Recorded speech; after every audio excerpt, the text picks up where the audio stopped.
Bonjour et bienvenue dans ce tutoriel. Aujourd'hui, on va apprendre à réaliser de jolies lettres embellies à l'aquarelle.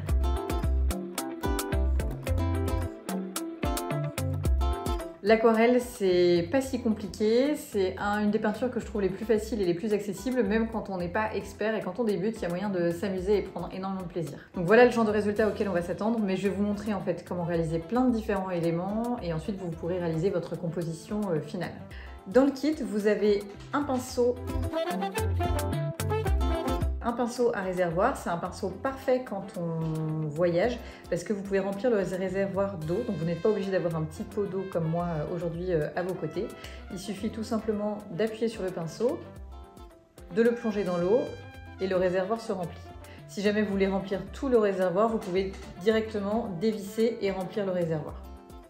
Donc c'est ultra pratique quand on est en vacances parce que quand on veut nettoyer ensuite, admettons que j'ai du rose sur mon pinceau, on n'a pas accès à un pot d'eau, il suffit tout simplement de prendre un petit chiffon, d'appuyer, il y a de l'eau qui descend et donc ensuite on peut nettoyer notre pinceau comme cela.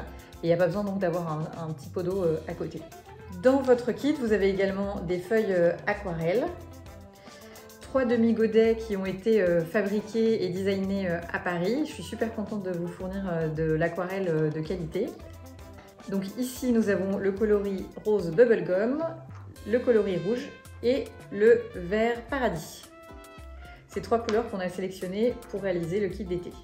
Avant toute chose, quand vous recevez de l'aquarelle que vous n'avez jamais testé, je vous conseille de faire cet exercice, de faire un petit nuancier. Ça va vous permettre de vraiment voir les couleurs de façon brute et ça va vous permettre aussi de vous habituer à la pigmentation et de comprendre un petit peu comment fonctionne l'aquarelle. Donc vous commencez à faire un petit carré un peu fourni en pigment et ensuite vous pouvez continuer petit à petit en rajoutant un petit peu d'eau.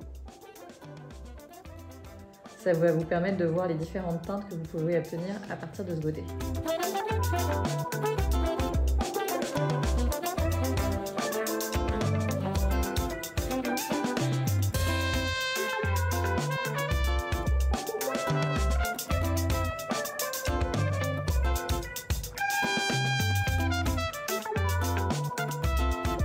Alors ça c'est un premier exercice tout simple. Ensuite vous pouvez voir ce que donnent 2 couleurs quand elles fusionnent ensemble.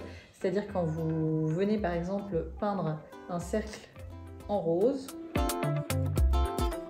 Et tant que c'est encore humide, si vous venez rajouter une autre couleur, les couleurs vont fusionner, c'est-à-dire qu'elles vont se mélanger. C'est ce qui est assez joli avec l'aquarelle.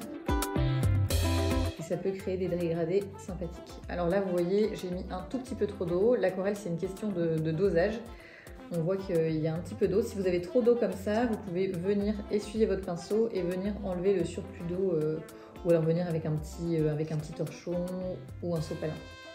Il ne faut pas qu'il y ait trop d'eau, sinon vous allez voir quand ça va sécher, ça va faire une petite auréole assez disgracieuse. Mais ça, vous apprendrez à le maîtriser petit à petit.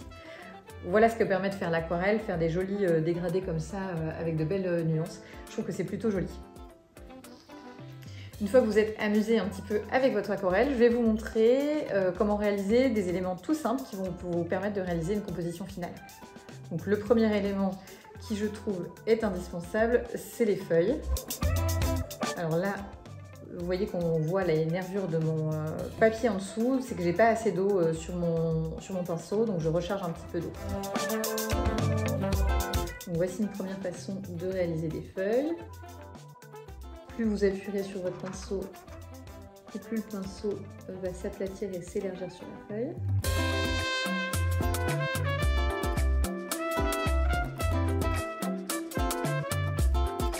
Voilà un premier type de végétal que vous pouvez réaliser. Vous pouvez aussi jouer avec la taille des feuilles.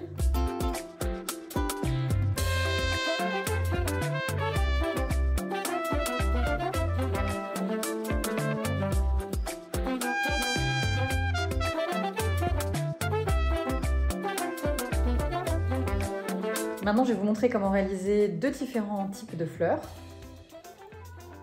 Donc, cette fois-ci, je vais prendre le rouge. Donc on va commencer par réaliser une fleur un petit peu anémone.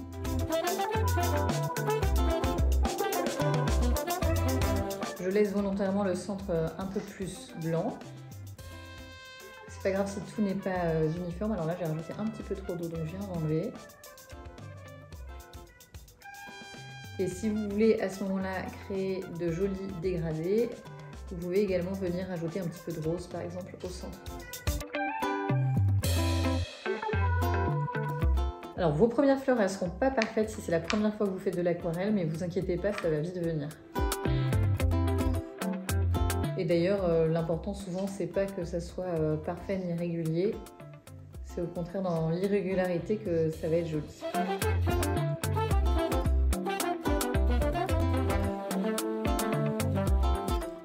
Voilà pour l'anémone. Ce qui peut être super joli aussi, c'est de rajouter a posteriori des petits points noirs pour marquer le cœur de la fleur. Maintenant, je vais vous montrer comment réaliser une rose.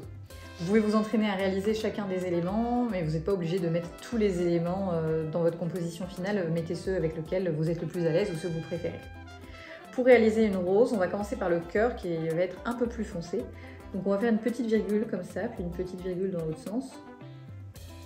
Et on continue comme ça. Et au fur et à mesure, on va essayer de faire en sorte que notre pinceau soit un petit peu moins chargé en peinture et on va aplatir un peu plus le pinceau pour rendre quelque chose de plus volumineux et pour créer les pétales de l'extérieur. Donc voici ce que ça donne. Je vais vous en faire une petite deuxième. Alors quand vous voulez que vos couleurs ne fusionnent pas, c'est important d'attendre que la couleur soit sec, sinon ça va faire exactement comme ce que je vous ai montré tout à l'heure. En fait, la couleur verte va venir se diffuser dans la fleur. Donc j'attends encore un tout petit peu avant de tracer les tiges. En aquarelle, si vous voulez vraiment que les couleurs soient distinctes, c'est pas du tout gênant de laisser sécher pendant 2-3 heures et de revenir travailler ensuite pour venir faire d'autres détails ou rajouter un peu plus de profondeur, mais je vous montrerai ça, je peux vous montrer ça par exemple sur cette feuille.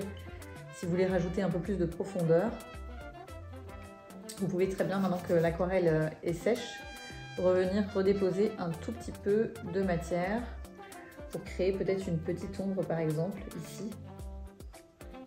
Et donc créer des feuilles comme ça bicolores. Donc si quelque chose a posteriori ne vous plaît pas et que vous voulez le retravailler, c'est tout à fait possible. Voilà, on va dire que c'est à peu près sec. Si jamais ça fusionne, ça vous montrera ce qu'il ne faut pas faire.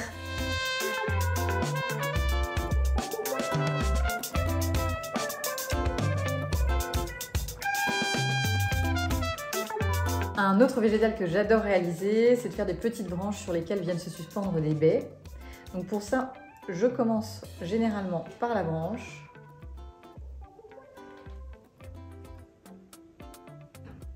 J'essaie de la faire relativement fine. Et j'ajoute un petit pédoncule comme ça.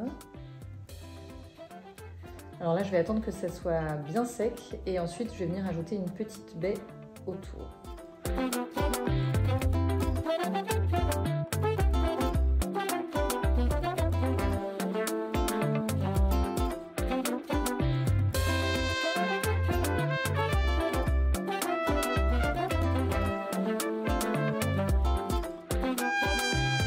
Voilà différents types de végétaux que vous pouvez réaliser à partir de ces couleurs. Je vais vous montrer maintenant comment réaliser une grenade, le fruit.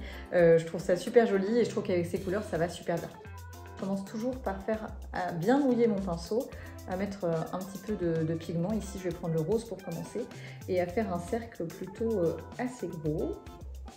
On va commencer par la grenade fermée qui n'est pas coupée et on va faire aussi une grenade coupée en deux. Donc là, c'est important que ça soit quand même assez humide parce que je vais venir ajouter du rouge pour créer un joli effet ombré. Donc là, c'est comme si je venais faire l'ombre de la grenade, donc j'essaie de la mettre d'un côté et de laisser la lumière éclairer par exemple par ici. Si jamais je trouve pas ça assez rouge, je pourrais revenir tout à l'heure pour ajouter encore, une fois que ça sera sec, un peu plus de profondeur à mon dessin. Et puis j'ajoute juste voilà, deux petites choses comme ça en haut pour faire la tête de la grenade. Et la version ouverte. Donc pour la version ouverte, je commence aussi par le rose. Je fais en fait un cercle.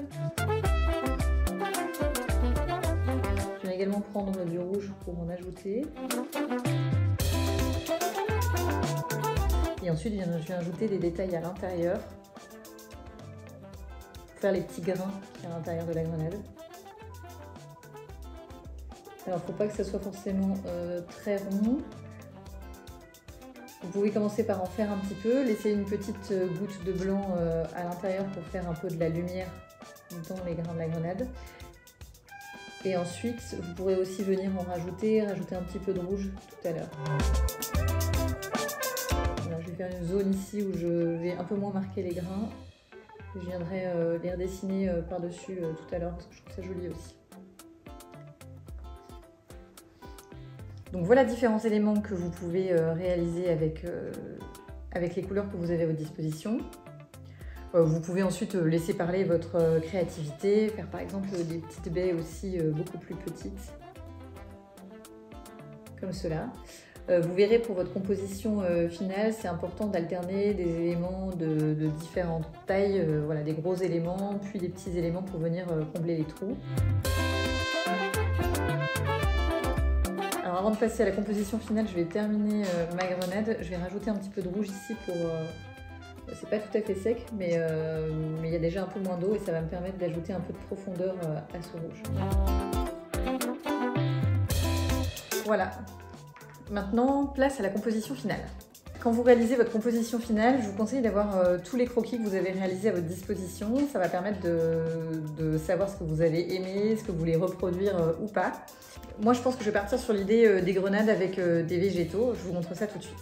Vous avez à votre disposition du papier autocollant repositionnable. Vous pouvez découper n'importe quelle forme dedans. Il y a des choses très rigolotes aussi à faire avec des enfants. Moi, là, je vais faire quelque chose qui me plaît, moi. Donc, je vais prendre une lettre que je vais découper. Ça sera un cadeau que je pourrai ensuite offrir à quelqu'un. J'ai par exemple une amie qui s'appelle Amalia et qui sera ravie de recevoir ce cadeau. Donc, je prends mon autocollant que j'ai déjà découpé. C'est du recyclage. Quand je découpe un autocollant, je le garde bien précieusement pour pouvoir le réutiliser éventuellement plus tard. Donc je viens de décoller mon autocollant repositionnable. C'est un autocollant qui ne va pas abîmer votre papier quand vous allez le décoller.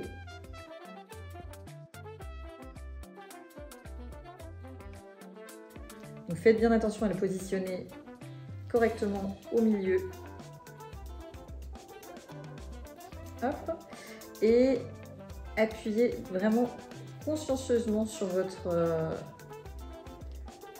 lettre. Il faut vraiment que ça soit collé à tous les niveaux si vous voulez pas qu'il y ait des peintures qui s'infiltrent en dessous. Parce que donc le but après, c'est qu'on va enlever cet autocollant et ça va nous permettre de révéler le dessin final. Donc je vais commencer tout de suite avec mes grenades.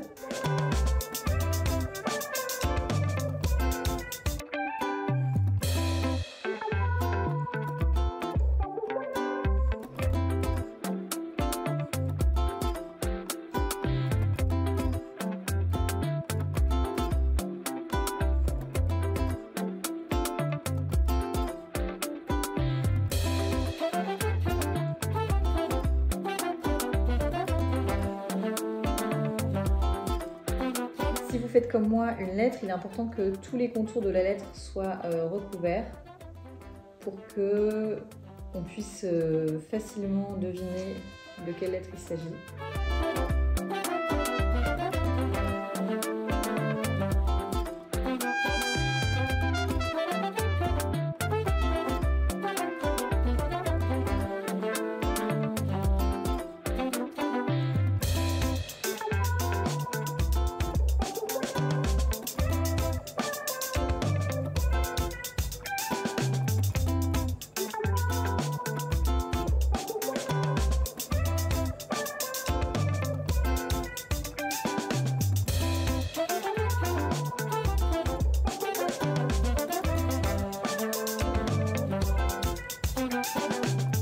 Maintenant que c'est bien sec, je vais venir ajouter un peu plus de feuillage par-dessus et surtout venir peut-être ajouter des petits éléments comme ceux-là ou ceux-là.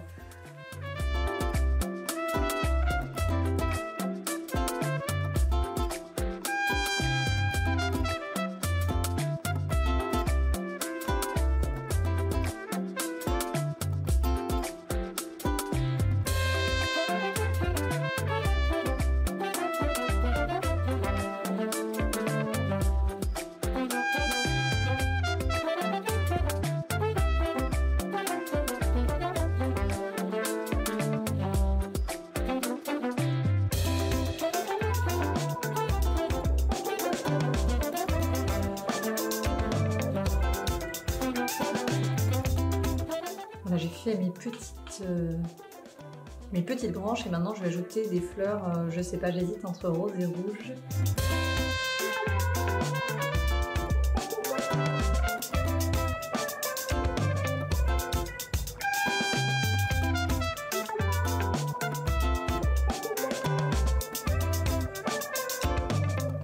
Voilà, je pense qu'on est pas mal. Là, ça me plaît au niveau de la composition.